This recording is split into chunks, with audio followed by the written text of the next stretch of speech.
la clase de hoy. Em, Siguiendo con el capítulo 2 del curso, que es el capítulo de planificación agregada. Eh, Bien, aquí en la clase de hoy tiene como por objetivo explicar cuáles son las estrategias que generalmente se utilizan para armar tu plan de producción y de alguna forma también, además de las estrategias, qué metodología o qué herramientas existen para ello, ¿no? Así que en eso vamos a consistir básicamente la clase del día de hoy. Entonces, primero tenemos este concepto de estrategia mixta, ¿no? Bueno, aquí es importante que sepan que existen, digamos, como tres estrategias principales, o tres métodos, o sea, sí, tres estrategias principales para armar el plan de producción. Que una es la estrategia mixta, otra es la estrategia que se llama de persecución, o en inglés sería chase, y la otra estrategia es la que se llama de nivel, que en inglés sería level. Eh, Y la mixta en inglés, no sé si, bueno, en algunos lados le llamarán mixed, en otras partes le llamarán hybrid, así como híbrida, no sé. Pero en el fondo, esas son las tres estrategias principales.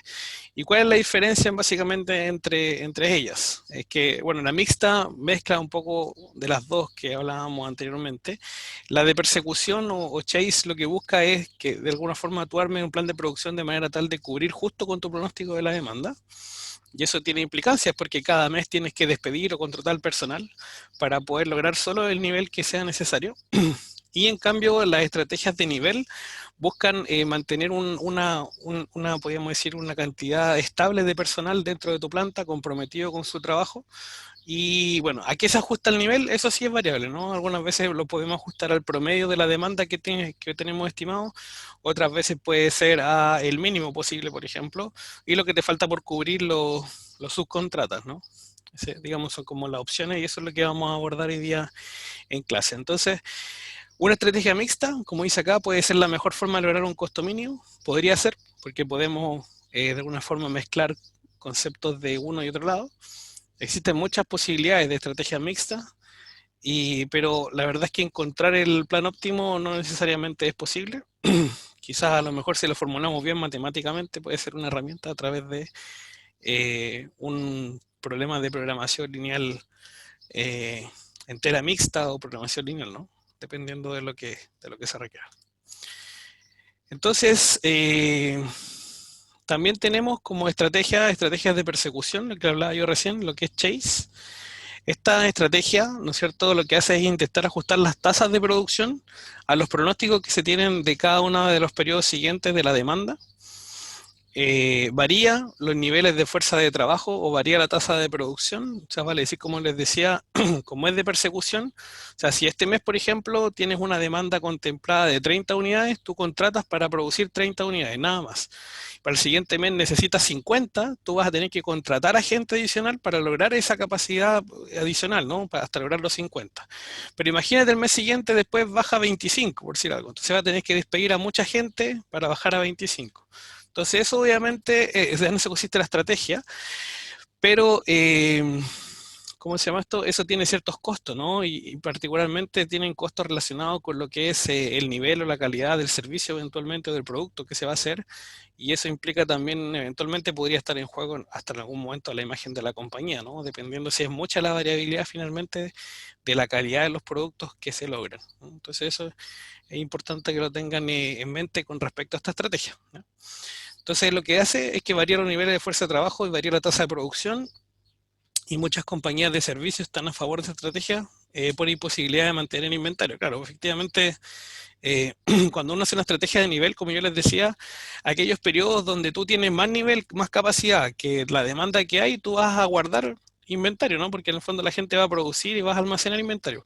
Pero cuando tienes una compañía donde lo que vende no es un producto en sí, digamos, sino que lo que vende es un servicio, tú los servicios no lo puedes almacenar en inventario.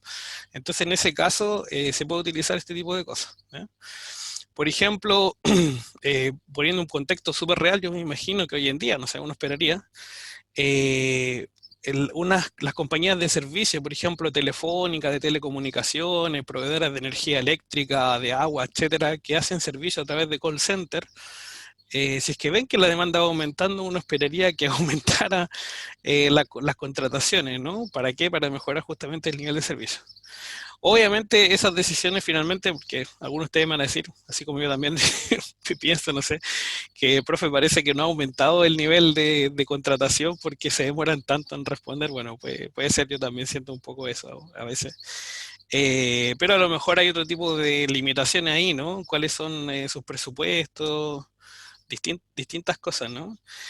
Ahora, cuando las compañías son monopolio es más complicado todavía, ¿no? Porque todo depende del ente regulador, ¿no? Finalmente, no sé, si una compañía eléctrica te encuentra que le da mal servicio, ¿a quién se puede quejar? A la SEC, ¿no? La Superintendencia de Electricidad y Combustible, pero habría que ver si la SEC hace caso al reclamo y finalmente hace algo al respecto, ¿no? Pero a eso un poco lo que vamos, ¿no? Que este tipo de compañías no pueden, en este caso, no sé, por la gente que atiende en call center no se puede almacenar el inventario si tiene sobretiempo. Y por lo tanto, la forma generalmente de administrar ese cambio en la demanda es a través de contratar o despedir gente, ¿no? Esa es la estrategia de persecución o chase, como le decía, ¿no? Y también está la estrategia de nivelación. Y esta estrategia de nivelación se caracteriza porque la producción diaria es uniforme, ¿ya? No cambia de día a día y por lo tanto no se ajusta necesariamente a la demanda que ocurre en el mes, por ejemplo. Usa el inventario o el tiempo en actividad como regulador, o sea, vale decir, por ejemplo, cuando la demanda es menor, ¿no es cierto? Baja, lo que uno podría hacer es decir, ok, bajó la demanda, entonces este mes voy a producir más que lo que me mandan, pero por lo mismo eso que produzca además me va a servir para mantenerlo en inventario para cuando tenga una mayor demanda, ¿ya? Y así cumplir con el nivel de demanda cuando lo necesite. Lo que lleva a esta estrategia de nivelación es que la producción sea estable y eso debería uno pensar a que lleva una mejor calidad y una mejor productividad. Eso es lo que uno pensaría. Ojo que hasta el momento solamente estamos hablando conceptualmente qué significa cada una de ellas, pero no hemos medido en costos, por ejemplo, cuál sería la mejor opción. Y eso de los costos también es súper relativo, no necesariamente siempre va a ser la misma estrategia mejor para todas las compañías, entonces hay que evaluar bien ese tipo de cosas. Pero vamos a ir aprendiendo un poco eso en la clase de hoy. Entonces, una combinación de alternativas, como dice aquí, de capacidad y una estrategia mixta puede ser entonces la mejor solución eventualmente para poder armar tu plan de producción, ¿no? Tu plan agregado. Entonces, existen métodos gráficos que nos permiten con facilidad ver cómo ajustar nuestros planes de producción a la demanda y estimar cuáles son los costos. Y por lo mismo son técnicas bien populares, son fáciles de entender y usar. Hay enfoques de prueba y error que se podrían utilizar para ajustar, ¿cierto? Pero eso es como una heurística, no sé, un algoritmo, pero no algo que te lleve a la optimalidad de la solución. O sea, vale decir, no tienes cómo garantizar que es el costo mínimo, sino que es un poco al tanteo, si lo quieren ver así. Pero para eso existe los modelos de optimización, ¿no? Si uno quisiera lograr esto. Y requiere de pocos cálculos, ¿ya? En general no son muchos los cálculos que hay que hacer, entonces es bastante útil o fácil y también bastante explicativo el método. Entonces, para aplicar este método, primero lo que hay que hacer es determinar la demanda en cada periodo, determinar la capacidad para el tiempo normal, el sobretiempo y la subcontratación en cada periodo, encontrar los costos de mano de obra, contratación y despido, así como los costos de mantener el inventario. Considerar la política de la compañía para trabajadores y niveles de inventario. O sea, es necesario saber finalmente si la compañía qué política tiene con respecto a si es válido o no para ellos tener poco tiempo contratado con personal o no, y de qué tipo de contrato estamos hablando, y cómo se manejan los niveles de inventario también, ¿no? Si están dispuestos a tener mucho nivel de inventario o poco o ninguno, etcétera. Eso hay que considerarlo en estos métodos. Y por último, desarrollar los planes alternativos y examinar los costos totales. Esa es un poco la idea, y eso es lo que vamos a ver con un ejemplo del libro de Render y Heiser. Buen temblor. Bueno, Pero porque bueno, está sí, medio está temblando cortando. mucho. Está acuático, profe. Oh, sí, Profe, heavy. aquí recién se siente el temblor. ¿Temblorás? Oh, heavy. Sí, Es como Alex, está potente. Denme un segundo, déjeme ir a ver a mi familia si está todo bien para no, para calmar un poco los ánimos y vuelvo al tiro. Sí, profe, algo tiritona, pero por lo menos aquí todo bien. Sí, profe, Ya, todo bien. ok, ya, Profe, excelente. todo bien. Ya, muy bien. Me deja más tranquilo eso entonces.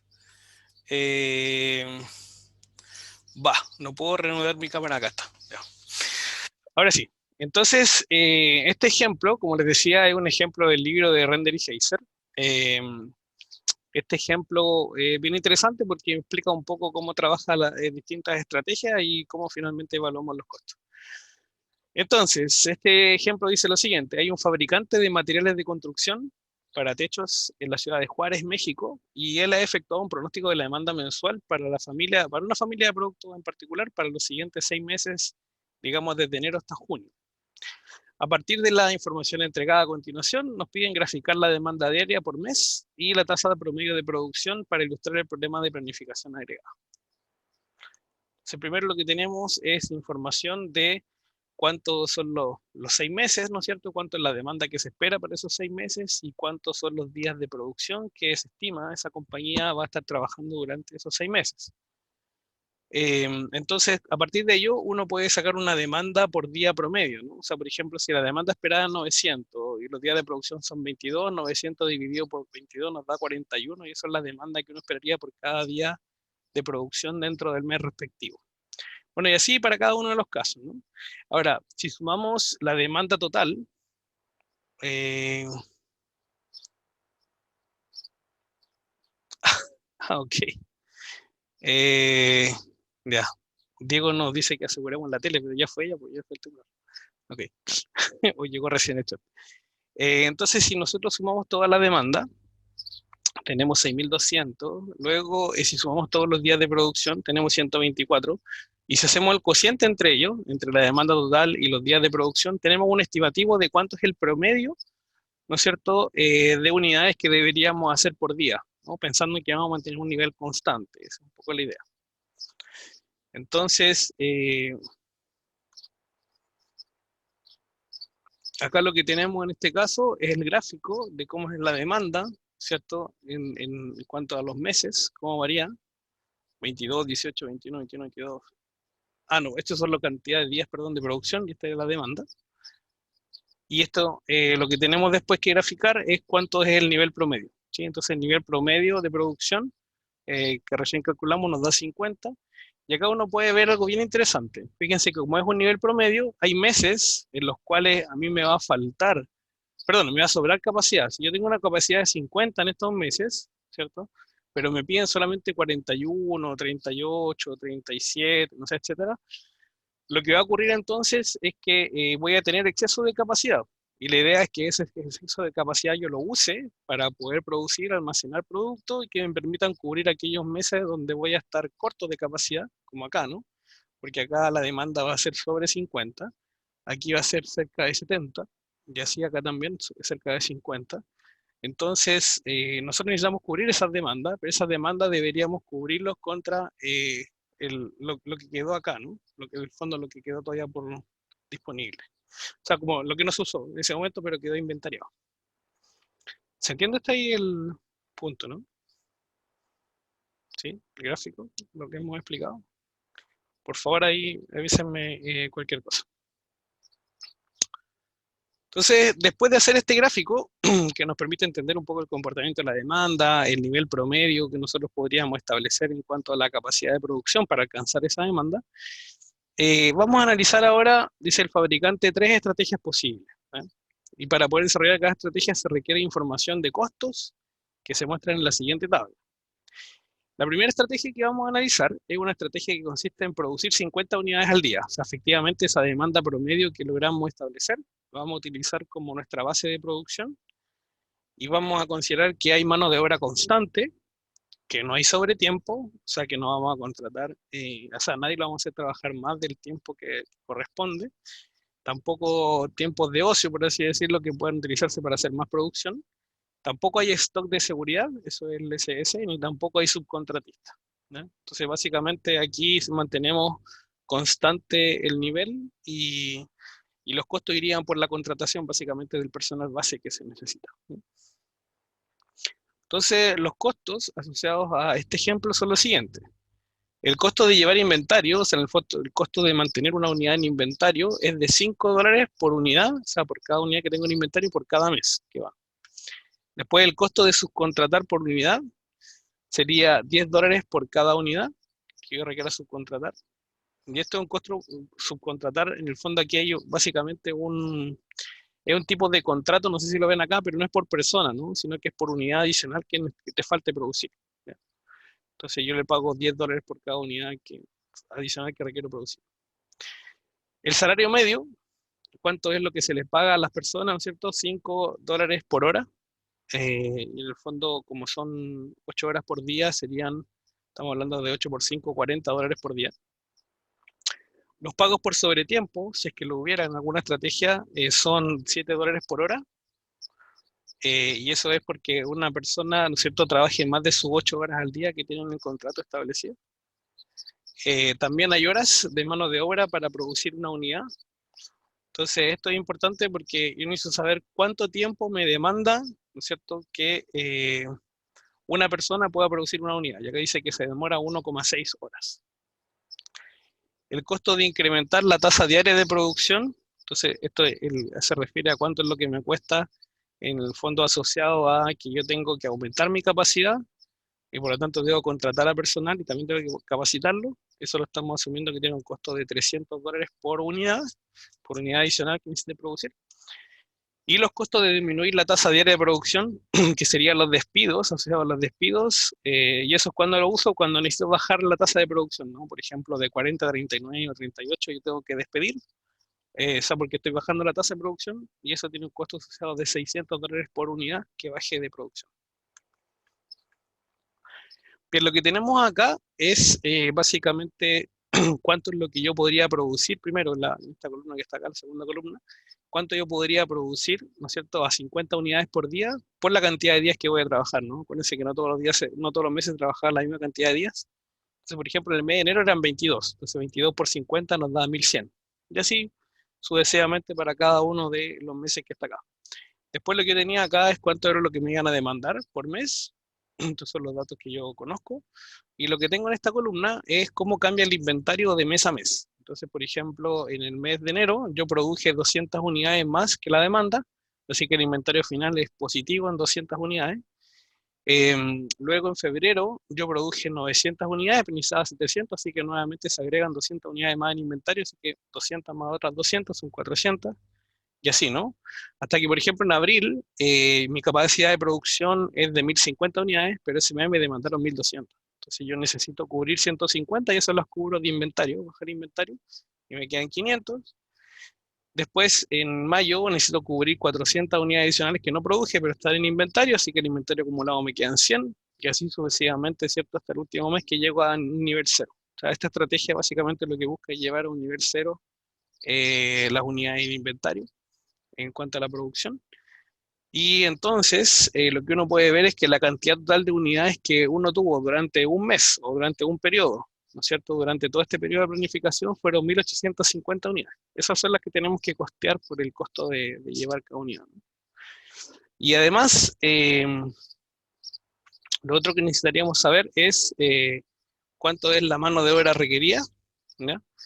Si nosotros queremos producir 50 unidades por día, ¿no es cierto? ¿Se entiende cómo sacar este 10 trabajadores, ¿no? O qué tendrían que hacer? ¿Qué cálculo se les ocurre en función de los datos? Si quieren me devuelvo los datos. Si yo quiero producir 50 unidades por día, ¿cómo sé cuántas personas necesito? ¿Cuántos trabajadores?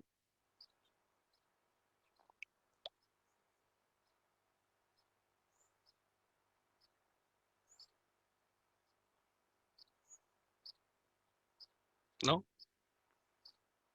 Tarea para la casa.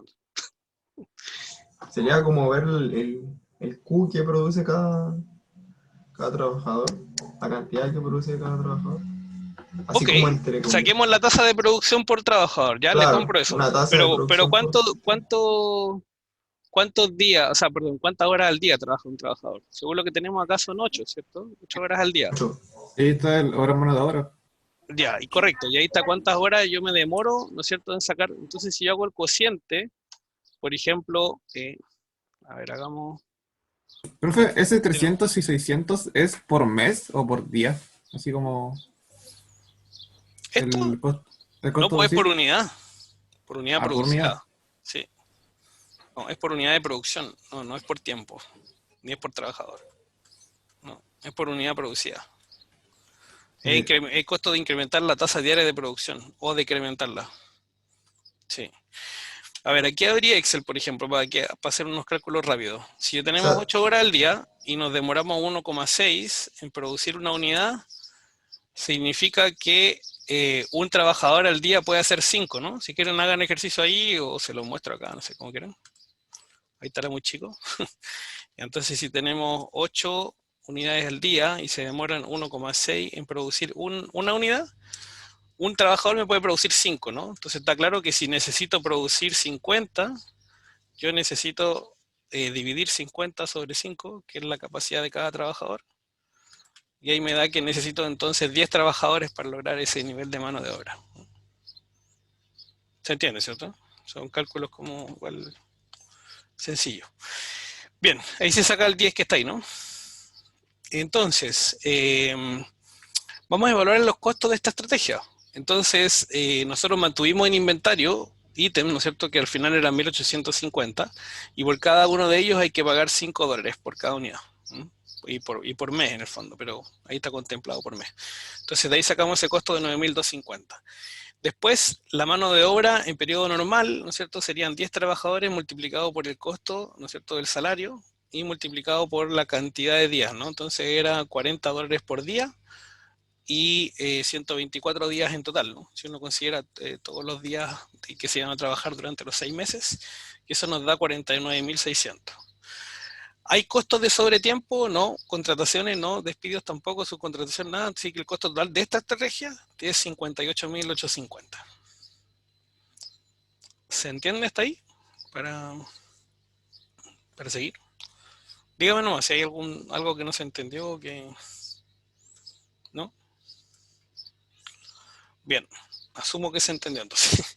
Bueno, lo que tenemos en esta lámina es una gráfica típica de lo que es el comportamiento de la tasa de producción acumulada y cómo eso se ve reflejado su impacto también en los niveles de inventario y en la demanda. Entonces, la línea recta que aquí aparece, o cómo se grafica esta línea recta, es la tasa de producción acumulada, o tasa o nivel de producción acumulada, ¿no es cierto? En este caso, produciendo a razón de 50 unidades por mes, ¿no? Entonces, ok, esa es la tasa de... y lo que tenemos graficado en esta curva que está acá es la demanda. Acuérdense que en estos primeros meses la demanda cae por debajo, ¿no es cierto?, de lo que es tu capacidad de producción. Así que lo que está dentro de esta curvita son los niveles de inventario que uno puede ir viendo que se mantienen positivos, exceso de inventario, como dice acá.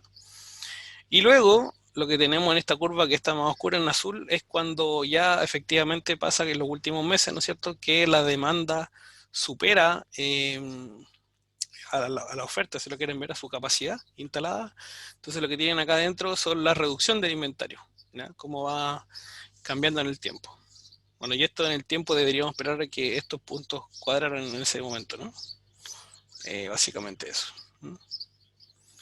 Estos gráficos son típicos para expresar un poco cómo es el comportamiento del plan de producción, los niveles de inventario, la demanda, etc. Bueno, habríamos hablado de que habían tres alternativas para generar el plan de producción, el plan agregado de producción. Así que vamos a ver la segunda. La segunda estrategia dice que consiste en que vamos a manejar una mano de obra constante, pero lo suficientemente baja para hacer frente a la menor demanda posible, que esto pronosticada, ¿no es cierto?, que esto se da en el mes de marzo. Y el resto de la demanda la vamos a satisfacer con subcontratación, ¿ya?, para cualquier otro mes. Entonces esta estrategia no incurre en costos de almacenamiento de inventario, porque la idea es producir justo lo que necesita el mes, ¿ya? Pero sí tenemos que contratar a gente. Entonces la demanda por día en marzo es de 38, y por lo cual se necesitan 38 dividido por 5, ¿no es cierto?, unidades por día de trabajador, igual a 7,6 trabajadores para poder hacer frente a esa demanda en particular de 38 unidades, ¿no? Entonces, este que está acá, 7,6, como no es un número entero, significa que vamos a contratar a 7 trabajadores full time, que sería como nuestra planta, y un trabajador part time, para lograr ese que está ahí. Entonces, estos son los valores que teníamos de la demanda pronosticada. Estos son los días de producción, y acá tenemos entonces cuánto es la demanda por día, ¿no? Que uno esperaría para completar esa demanda en el mes.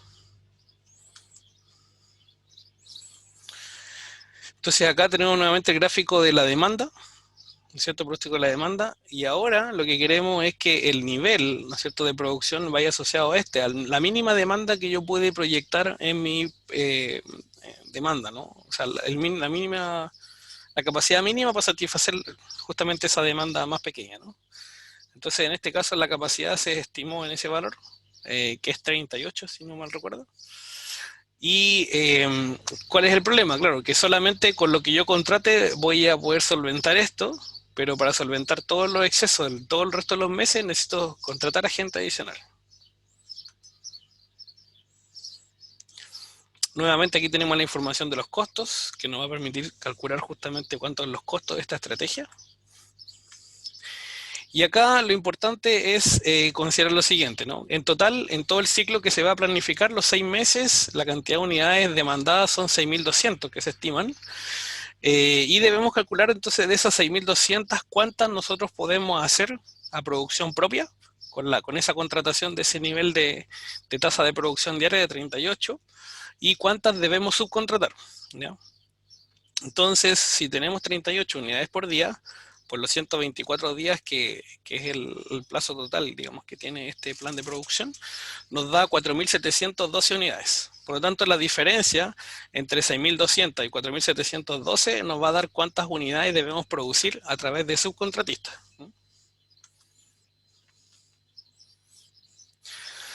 Entonces, en lo que es costos, tendríamos mano de obra regular, ¿ya? Que en el fondo igual ese 0,6 lo vamos a necesitar siempre, así que es como un part-time, pero en el fondo el concepto es el mismo, ¿no? 7,6 trabajadores por 40 horas por día por 124, es el costo de mano de obra regular, más necesitamos 1.488 unidades adicionales que vamos a producir, ¿no es cierto?, los cuales tienen un costo de $10 por unidad, que es el costo de subcontratación, y eso nos da 14.880, y si sumamos esos dos costos, acá no hay inventario, acuérdense de eso, nos da un costo total de 52.576. Ese es el costo de esta estrategia, que consiste en una estrategia de nivel. O sea, yo fijo el nivel de mi capacidad, pero mi capacidad la fijo al mínimo, y cuando necesite gente, la subcontrato. Y la tercera estrategia consiste en variar el nivel de mano de obra contratando o despidiendo según sea necesario de mes a mes. La tasa de producción será igual a la demanda pronosticada. Esa es la idea, o sea, por eso se llama esta estrategia de chase o de persecución, que en el fondo la idea es producir exactamente lo que se va a demandar, pero voy a variar la mano de obra, ¿no? Aquí, o sea, la gente la contrato, pero la despido mes a mes. Entonces, en el mes de enero no hay cambio en la tasa de producción con respecto al mes anterior, diciembre. Eso lo obviamos porque la planificación comienza en enero. Así que acá tenemos que tener en consideración o recordar estos datos, ¿no? Que debido a que esta estrategia se basa en el despido y la contratación de trabajadores, se hace necesario recordar cuánto es lo que cuesta por unidad producida una u otra decisión. Entonces, $600 por cada unidad cuesta la disminución en la tasa de producción diaria, y $300 por cada unidad cuesta el aumento en la tasa de producción. 6 despidos, 600, 6 contratación, 300. Y la siguiente figura ilustra el comportamiento entonces de la tasa de producción según esta nueva estrategia. Acá se van a dar cuenta en el fondo que ustedes tienen la demanda, pero la demanda es alcanzada por el nivel de producción. O sea, efectivamente aquí es lo mismo, acá no hay un nivel constante, sino que el nivel efectivamente sigue esto. Así que se comportan tal cual. Lo interesante son a ver un poco los costos, ¿no? Entonces, por ejemplo, en el primer mes, la tasa de producción diaria es de 41, el pronóstico de la demanda era 900, entonces el costo de producción sería la demanda, lo que necesitamos satisfacer, por 1,6 horas por unidad, que es lo que se demora, ¿no es cierto?, cada trabajador en hacer una unidad, por $5 por hora, que es lo que se paga como salario. Y aquí no hay costo adicional porque no aumenté la planta ni la disminuí, eso es lo que se dice un poco. Y esto nos da 7.200 para el mes de enero.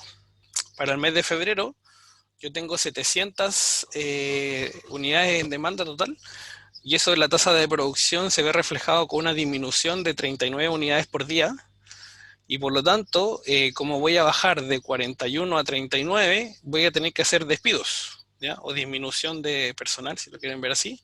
Y ahí lo que decía es que bajar cada unidad adicional por día, ¿no es cierto?, en la tasa de producción diaria, tenía un costo de 600. Entonces 2 por 600 nos da 1.200, que este es un costo asociado por despido, si lo quieren ver así. Contratación no hay acá, y estos 5.600 es lo mismo que recién, por la demanda multiplicada por 1,6 y por 5. Y eso nos da en total para ese mes 6.800.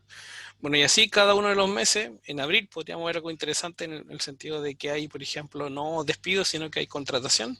¿Y por qué? Básicamente porque aquí estamos pasando de una tasa diaria de producción de 38 a 57 unidades por día. Entonces hay harto, son 19 ahí que hay que contratar, 19 unidades en el fondo que hay que producir más, y eso tiene un costo de 300. ¿Ya? Entonces 300 por 19 nos da 5.007. Y a eso le sumamos los 9.006 de base que hay que producir, y eso nos da un costo de 15.300. Bueno, y así sumamos todos los costos agregados de todos los periodos, desde enero hasta junio, y nos da un total de costos de 68.200. ¿Se entiende esta tabla? ¿Sí? ¿Dudas? ¿No? Profe, yo tengo una consulta. ¿Cómo se acaba el costo base? El costo base, básicamente lo que hace es que la demanda la multiplicas por cuánto tiempo en el fondo, o cuántas, no sé, es como esto es la tasa de producción, ¿no? Por cada trabajador. Y eso multiplicado por, ¿cómo se llama esto? El costo asociado, cuánto tienes que pagarle por hora al trabajador. Oye, pero por ejemplo, el dato de demanda en el primero, ¿cuánto sería? Para que me dé los 7.200. 900, pues. Ah, ya, verdad. 900. Ah, ya. Verdad. Ya, Son 900 unidades. 900 unidades por 1,6 horas por unidad, por $5 por hora. De eso te queda solamente en dólares. ya, profe, gracias. Ya, entonces aquí tenemos 68.200, y lo lógico entonces sería después comparar las tres estrategias, ¿no? Entonces, por ejemplo, en el plan 1, en lo que es mantención de inventario, teníamos un costo de 9.250 versus en el plan 2 y en el plan 3 no hay costo de mantener inventario. El costo de trabajo regular en el plan 1 era 49.600, en el plan 2 37.696 y en el plan 3 49.600, igual que este. Luego, en ninguno de los planes probamos subcontratación, sobre tiempo de los trabajadores que teníamos en planta. Sí probamos contratación, ¿no es cierto? Porque hay un costo de contratación y costo de despidos para el plan 3, y subcontratación que aplicamos en el plan 2, ¿ya? Y de todo esto, uno puede visualizar obviamente que el menor costo de estas tres estrategias fue este, ¿no? 52.576. Entonces, dentro de si esas son las tres estrategias que un planificador de producción tiene que evaluar, y la idea es minimizar los costos de producción, entonces debería quedarse con el plan 2, ¿no? Ahora, ¿cuál es el problema de esto? Que en realidad hay muchas combinaciones y muchas posibilidades, ¿no? Que eventualmente no se pueden visualizar a través de este método gráfico. Entonces, para ese caso entra de suma importancia lo que son los modelos de optimización, ¿no es cierto? O un modelo de planificación de la producción, pero un modelo matemático, de programación lineal o programación entera mixta, ¿no? Depende de las variables de decisión si van a ser continuas o discretas. Y eso es un poco lo que vamos a ver ahora, entonces. Entonces, vamos a ver lo que son modelos matemáticos para la planificación. Y estos modelos son útiles para generar, como les decía recién, distintos tipos de estrategias. Generalmente lo que se enseña, esto lo pueden ver en el libro de Namias, por ejemplo, son lo que es la programación lineal o entera mixta, como les decía recién, como un método esto la gracia que tiene es que te produce el plan de costo mínimo o el plan óptimo en ese sentido. También existe el método de transporte de programación lineal. Este método de transporte yo no voy a ahondar mucho en él porque en el fondo es algo que se supone que ya vieron en investigación operativa 1 y digamos, ¿qué es lo que se hace? Se hace famosamente esta tablita como de transporte, orígenes, destinos, ¿no es cierto? Que en el fondo tiene que ver con oferta y demanda, balancear, y se aplican ciertas técnicas para obtener el plan óptimo. Pero claro, quise desarrollarlo a mano, pero la verdad es que hoy en día con la tecnología que hay, además ustedes con todo lo que saben, es bueno que sepan que existe, digamos, este método, pero no sé si tiene mucho sentido que lo apliquen o que lo vayan a aplicar directamente en la práctica, ¿no? Cuando ejerzan ustedes su ejercicio profesional. Entonces, este método de transporte se basa en lo mismo que vieron en la investigación operativa 1, que en el fondo ahí había como un simplex para transporte, ¿no? Si no mal recuerdo, le llamaban el método de Vogel, ¿puede ser? Sí, no sé si hay algún ayudante operativa 1 por ahí presente, ¿no? O que se acuerde, pero creo que ese era. Ok. Bueno, existen otros métodos adicionales, que está el modelo de los coeficientes de gestión, ¿ya? Que la característica que tiene es que es un modelo de planificación formal que está construido a partir de la experiencia y el desempeño de un gerente. En el libro de Namia se explica un poco más ese método. Y también existen otros métodos como la regla lineal de decisión, que también están en Namias, y los métodos que eventualmente podrían ser más elaborados, como un modelo de simulación, ¿no? Que también eso lo conocen. Entonces, como les decía, nos vamos a enfocar en lo que son los modelos de programación matemática. En particular, bueno, acá dice programación lineal, ¿no? Pero es más general que la programación lineal porque si las variables son de naturaleza entera, vamos a tener que colocar esa decisión y bueno, finalmente solver es el solver que usen es el que toma las decisiones finalmente, ¿no? Pero obviamente un método de programación lineal entera es más complejo de resolver que un problema de programación lineal sin variables enteras, pero con las capacidades computacionales que hoy en día existen, eso no es como un tema, digamos, no debería ser un problema. Entonces, la característica que tienen estos métodos de programación matemática, si lo quieren generalizar, ¿cierto?, es que entregan una solución óptima, ¿ya? Pero, bueno, aquí dice la demanda y los costos deben ser lineales, claro, pero para poder trabajar con modelos lineales, ¿no? Pero en programación matemática también existen modelos no lineales y también se podría hacer, así que no es un tema, ¿no? Lo importante yo creo que ahí es el modelamiento. Entonces, la variable de decisión que generalmente utilizan estos modelos son las siguientes. WT, W de work, ¿cierto? En el fondo es el tamaño de la fuerza de trabajo o la mano de obra que se va a utilizar en el periodo T. A estos modelos, para que los vean, las variables de decisión están indexadas generalmente en el tiempo, porque así yo sé cuánto es lo que necesito en cada uno de los periodos de mi planificación. Luego PDT son las unidades producidas en el periodo T. Entonces esta es mi capacidad de producción.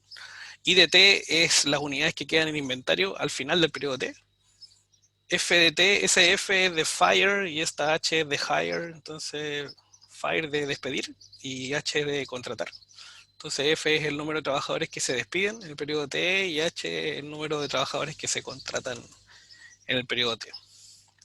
Entonces la función objetivo principalmente consiste en minimizar los costos totales que tiene ese plan de producción que ustedes están armando. Y ese plan, ¿qué tipo de costos contempla? Contempla costos de hire, ¿no es cierto?, de contratación de personal, de fire, de despidos, costos de inventarios y costos de producción. Básicamente eso, a nivel bien general, ¿no? Aquí obviamente le podemos agregar cosas de subcontratación, sobre tiempo y complejizar mucho más el modelo, ¿no? Pero vamos a partir de un modelo base para que lo entiendan. Eventualmente, si en algún momento aplica, podemos ver algo más complejo. Entonces, esta es la función objetivo, minimizar los costos totales, ¿no? Lo cual significa contrataciones, despidos, almacenamiento de inventario y producción. Después hay restricciones, como todo modelo de programación matemática. ¿Y qué restricciones son importantes? Por ejemplo, asegurarnos la continuidad en el inventario y cómo se balancea la demanda, ¿no es cierto?, con la producción y el inventario del periodo siguiente. Entonces, lo que uno puede ver es lo siguiente. El IDT-1 significa cuál es el inventario al final del periodo T-1. Pero eso es equivalente a hablar cuál es el inventario al inicio del periodo T, ¿cierto?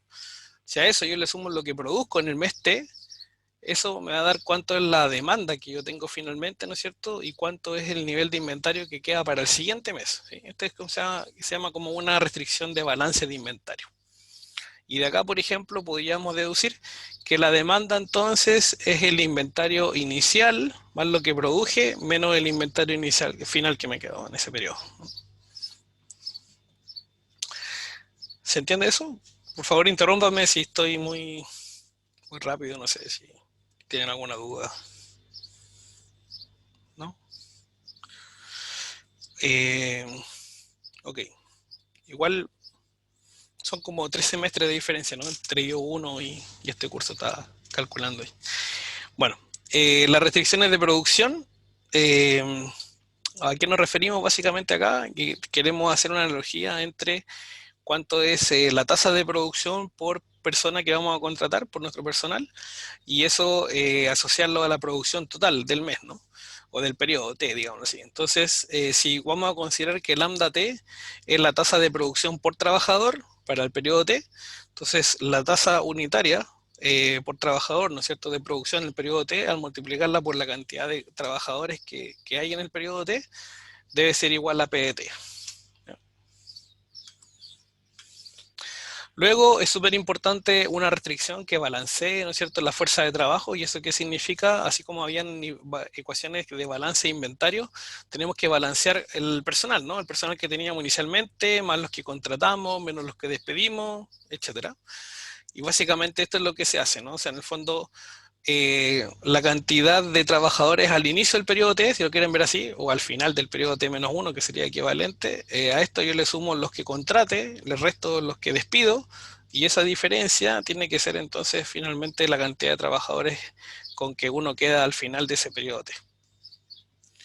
Y como les explicaba recién, también tenemos restricciones adicionales que podrían incorporarse con el propósito de limitar, ¿no es cierto?, o permitir, depende de lo que sea, tanto sobre tiempo, horas extras, como eventualmente subcontrataciones, ¿ya? Y eso implica restricciones adicionales, pero también a lo mejor definición de nuevas variables, lo que corresponda, ¿no? Hay que modificar un poco el modelo para eso. Entonces, este es un ejemplo de otro de los libros de administración de la producción, que hay tanto, la verdad, en el mercado, pero este es el del Russell y Taylor. Que este libro, todo esto está como texto, no sé si complementario o guía, pero en la malla antigua de la carrera. Ahora no me acuerdo si en la malla nueva está contemplado como, parece que no está contemplado como el libro en la bibliografía básica. Pero bueno, de ahí tomamos el ejemplo, ¿no? Hay una compañía de dulces que fabrica una variedad de productos en 3 fábricas alrededor del mundo. Su línea de chocolate exhibe un fuerte patrón de demanda estacional, el cual tiene pics en invierno, entonces ahí es cuando vende más chocolate, y valles, o caídas en las ventas, si lo quieren ver así, en verano. Lo cual parece natural, ¿no? El chocolate uno lo asocia con aumento del calor en el cuerpo, bueno, también obviamente genera serotonina, y bueno, tiene que ver con esa hormona como del placer, pero se asocia más entonces justamente en el invierno más que en el verano su consumo. Aunque los amantes del chocolate van a decir que consumen todo el año, pero en general en patrones agregados ocurre esto, ¿no? Bueno, y dado entonces los siguientes costos y pronóstico de la demanda, ahí se realiza el modelo de programación lineal correspondiente que permita minimizar los costos de la planificación agregada. Entonces esta es la información que tenemos. En la temporada de primavera tenemos unas ventas pronosticadas en, bueno, esto que dice LB se refiere a libras, ¿sabes? Por si acaso, no sé por qué lo puse con mayúscula, pero en libras, 80.000 libras pronosticadas de chocolate en primavera, en verano 50.000, en otoño 120.000, pero en invierno 150.000. Casi el doble de lo que es primavera y 3 veces lo que es verano. Entonces, además, como consideración, tenemos que los costos de contratación serían $100 por trabajador, costos por despedir $500 por trabajador, producción regular del costo de libra, o sea, tenemos $2 lo que cuesta producir una libra, costo de llevar el inventario o de mantener el inventario, como le quieran llamar, en el fondo es 0,5 dólares por libra por cada temporada. Producción por empleado son 1.000 libras por temporada. Esa es como la capacidad, ¿no?, de producción de cada empleado. y los trabajadores al principio del periodo que vamos a considerar el periodo inicial son 100 trabajadores. ¿Ya? Entonces nuestro modelo de optimización lo podríamos planear o representar matemáticamente de esta forma.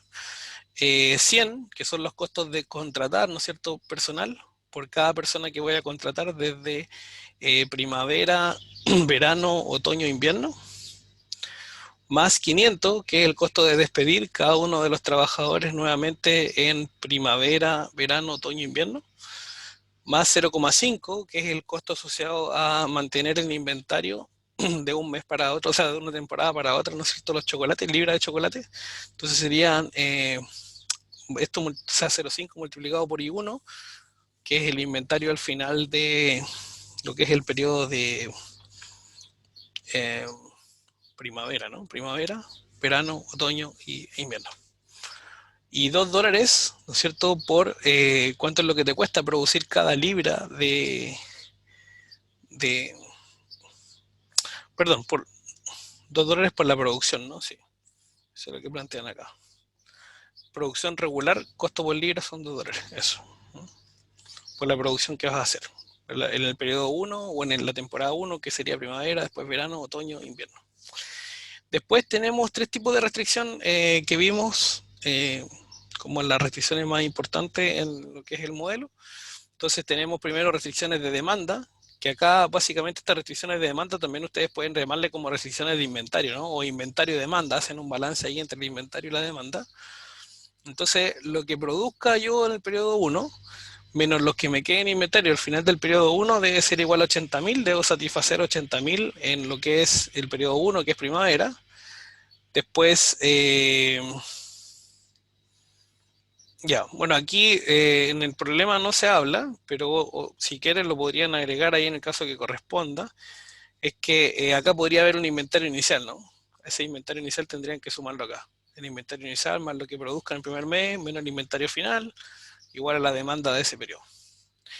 Y así después, para cada uno de los periodos, ¿no? El inventario inicial, si lo quieren ver así, del periodo 2, más lo que produzcan en el periodo 2, menos el inventario final del periodo 2, tiene que ser igual a la demanda del periodo 2. Y así para cada uno de los periodos. Luego, lo que tenemos acá son restricciones de la tasa de producción por la cantidad de trabajadores multiplicado por cuánto es mi capacidad de producción en cada periodo. Entonces, si volvemos a los datos, acá se dice que la producción por empleado es de 1000 libras por temporada. Por lo tanto, si 1000 lo multiplico por la cantidad de trabajadores que tengo en el periodo 1, ¿no es cierto?, me va a dar mi capacidad de producción de libras totales en el periodo 1. Y así, por cada caso, la tasa es constante, así que no cambia. Y luego tenemos las restricciones de fuerza de trabajo, cómo se va moviendo la cantidad de personas, ¿no? Bueno, aquí este modelo igual está incompleto porque faltó definir la naturaleza de las variables de decisión, ¿no? O sea, vale decir si los I, los W, los H, F son enteras, no son enteras, son mayores que 0. Las típicas restricciones que van al final de los modelos de optimización, ¿no? Ok, entonces estamos acá en restricciones de fuerza de trabajo. Entonces, si ustedes se dan cuenta, aquí tenemos 100. ¿Por qué tenemos 100? Porque el enunciado dice que los trabajadores al principio del primer periodo tienen ahí 100, digamos, están contratados ya. Entonces tenemos 100 más los que vayamos a contratar, menos los que vamos a despedir, son los que se quedan al final del periodo 1. Después los que están al comienzo del periodo 2, más los que contrate, menos los que despida, son los que me van a quedar al final del periodo 2, y así sucesivamente, ¿no? Eso. Profe, en las restricciones de demanda, ¿Sí? toma el inventario, o sea, hace la producción menos inventario en la I, ¿verdad? Sí, pues el I en nivel de inventario, correcto. Sí, Pero al es final que del en la periodo. segunda, ya, es ¿La que segunda qué como, cosa? Dígame. ¿qué hace referencia a la resta? Por ejemplo, en el primero sé que tiene el inventario 1, que fue lo que quedó del mes anterior, más la producción del mes, Ujú. menos el inventario del 2. Sí, lo que pasa es que lo que está acá es la ecuación de balance e inventario que definimos al comienzo, solo que está escrita de manera tal de que la variable de decisión, eventualmente, bueno, en realidad está desordenado igual, porque acá las variables de decisión, algunas quedaron a la izquierda y otras a la derecha, pero bueno.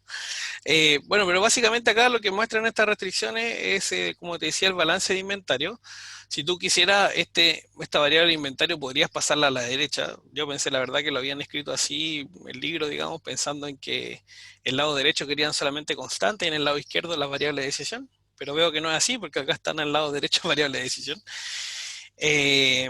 Y bueno, lo que está acá, este 80.000 es la demanda del mes respectivo, pero el concepto es el siguiente. El inventario que yo tengo al inicio de un periodo, más, o sea, porque ese I1 es el inventario final del periodo 1, pero que es equivalente a hablar del inventario inicial del periodo 2. Más lo que yo produzco en el periodo 2 tiene que ser igual a lo que me demandan, más lo que guarde de inventario para el siguiente periodo, para el periodo 2. Ah, ya, profe. Y ahí Yo creo sí que eso es más fácil de verlo. no la había balanceado, pero sí, ahí sí la entendí. Claro, porque la otra forma de verlo sería como está acá, pero la explicación no es tan distinta. O sea, en el fondo es tu inventario inicial más lo que produzcas al final de mes, menos lo que te quede hacia el final de ese mes, tiene que satisfacer la demanda del mes, pues, en el fondo es eso. Pero sí, quizás de la otra forma es más fácil de entenderlo. ¿Mm? ¿Dudas? ¿Consultas? Profe, en ¿Sí? la restricción de producción, ¿no Ujú. podría ser también en vez de igual con mayor igual? También. eh, no, pero menor igual sería, ¿o no? Ah, ¿O a qué te refieres? no, y que la producción sea menor a la fuerza del trabajo, a la que es posible fabricar No. con la fuerza del trabajo. Eh, bueno, las variables W no están explícitamente en la función objetivo, ¿no? Las variables P sí.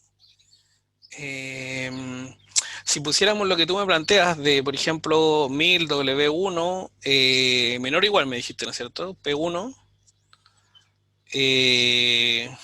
claro, en el fondo estarías limitando a que no puedes producir más de esto, ¿no? Pero en el fondo a lo mejor te podría llevar a que fuera más menor que o sea, que no use toda la capacidad, si lo quieres ver así. Como es menor igual, porque igual se busca minimizar estos costos. ¿Mm? Entonces, yo creo que escribir esa restricción del tipo menor igual eventualmente te podría llevar a no usar toda la capacidad. Siento ¿Y que podría con pasar. mayor igual? Bueno, ahí es otra cosa. Ahí sí yo creo que podría ser, porque con mayor igual estás limitando a que P1 tiene que ser por lo menos esta cantidad, y como quieres minimizar P1, ahí sí hace sentido que tomaría el borde, o sea, en el fondo la restricción se convertiría en activa en la solución óptima. Sí.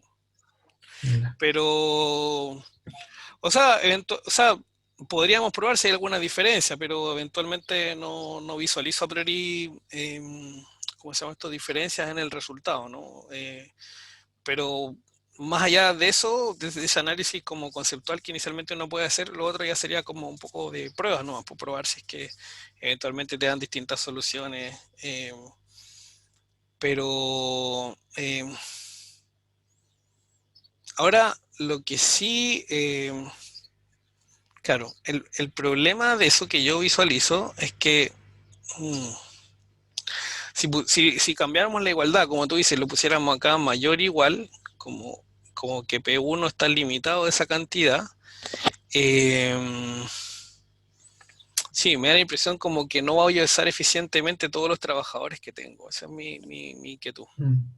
O que, Pero eventualmente puedo producir más, o sea, el modelo me va a decir que produzca más de lo que puedo producir, pero yo no tengo más trabajadores. Eso me hace un poco de ruido. ya, profe. Sí, que es una limitante, ¿no? Sí, una limitante. Eso. Profesor, Bien, oye, estamos en la hora, estaba cachando. Dígame. W es una variable continua, ¿no? O No sea, debería ser continuo porque se supone que son trabajadores, a no ser que yo esos trabajadores los represente, o sea, o tenga en sentido horas, en 2,5, 2, claro, exactamente. ya. Así Que como pueda escalar. para Sí. agregar el tema de la subcontratación, o sea, de los Claro, part-time. efectivamente. Ahí se podría manejar de esa forma. Sí, sí. Pero como te digo, en un comienzo a priori te diría que como uno cuenta personas, pensaría que son enteras. En este caso, por ejemplo, las variables de inventario no tienen por qué ser enteras, po, porque como están midiendo libras de chocolate, las libras pueden ser cualquier cantidad de libras. Po. Y en ese sentido los P tampoco necesariamente tienen que ser enteras. Po, ¿eh? Pero los W, como son trabajadores y tienen sí relación con los despidos y con las contrataciones, ahí sí yo diría que debieran ser enteras. A priori, ¿no? Si me preguntas en este momento. Ah, ya. Sí, profe, le entiendo. Es que después como tiene que despedir y contratar, Sí, po, sería como... ese es el tema. Claro. Ese es el tema. Que al menos el enunciado dice por trabajador, ¿no? Entonces ahí ese balance se complicaría si no fueran enteras. Ahora eventualmente uno podría resolverlo como variables continuas y después hacer una aproximación, un redondeo, ¿no? Pero obviamente esa solución no va a ser la óptima. Y para lo que tenemos hoy en día, la verdad que tampoco se justifica mucho porque, ¿cómo se llama esto? Con las herramientas computacionales que hay, uno puede perfectamente resolver un problema de programación entera. No hay motivo para no hacerlo, yo entiendo.